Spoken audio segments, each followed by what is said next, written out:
கள்ளக்குறிச்சி மாவட்டம் பெரியார் நீர்வீழ்ச்சியில் ஆர்ப்பரித்து கொட்டும் நீர் சிற்றோடைகளில் பெருக்கெடுத்து ஓடுகிறது.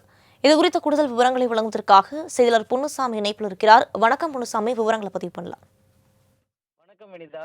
கள்ளக்குறிச்சி மாவட்டம் கல்வராயன் மலையில் உள்ள பெரியார் நீர்வீழ்ச்சியில் ஆர்ப்பரித்து கொட்டும் தண்ணீரால் சிற்றோடைகளில் பெருக்கெடுத்து கோமிகை அணைக்கு செல்லும் நீர் அப்படியே திறந்துவிடப்படுகிறது. கல்வராயன் மலைப்பகுதியில் கடந்த சில நாட்களாக பெய்து வரும் தொடர் கனமழை காரணமாக பெரியார் நீர்வீழ்ச்சியில் தண்ணீர் ஆர்ப்பரித்து கொட்டுகிறது. கடந்த சில நாட்களாக பெய்து வரும் தொடர் கனமழையால் கள்ளக்குறிச்சி மாவட்டம் கல்வராயன் மலை அடிவாரத்தில் உள்ள பொட்டியம், கல்படை, பரங்கிநத்தம் பகுதிகளில் உள்ள சிற்றோடைகளில் தண்ணீர் பெருக்கெடுத்து ஓடி கச்சிராயபாளையம் பகுதியில் உள்ள கோமிகை அணைக்கு செல்கிறது.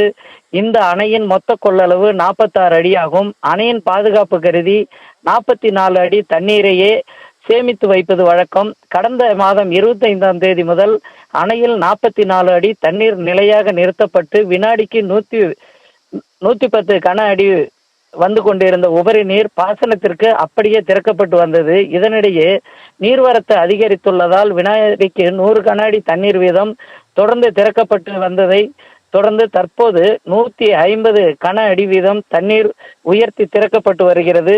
பெரியார் நீர்வீழ்ச்சியில் தண்ணீர் ஆர்ப்பரித்து கொட்டுவதால் விடுமுறை நாட்களில் சுற்றுலா பயணிகளின் வருகை அதிகரிக்கும் என நீர்வளத்துறையினர் தெரிவித்துள்ளனர். அது மட்டுமில்லாமல் அணையின் நீர்மட்டம் வெகு வேகமாக உயர்ந்து வருவதால் வெள்ள பாதிப்பு ஏற்படும் பகுதிகளில் உள்ள கரையோர பகுதிகளில் வசிக்கும் மக்கள் பாதுகாப்பாக இருக்குமாறு வருவாய்த்துறையினர் அறிவுறுத்தியுள்ளனர். வினிதா, விரிவான விவரங்களுக்கு நன்றி பொன்னுசாமி.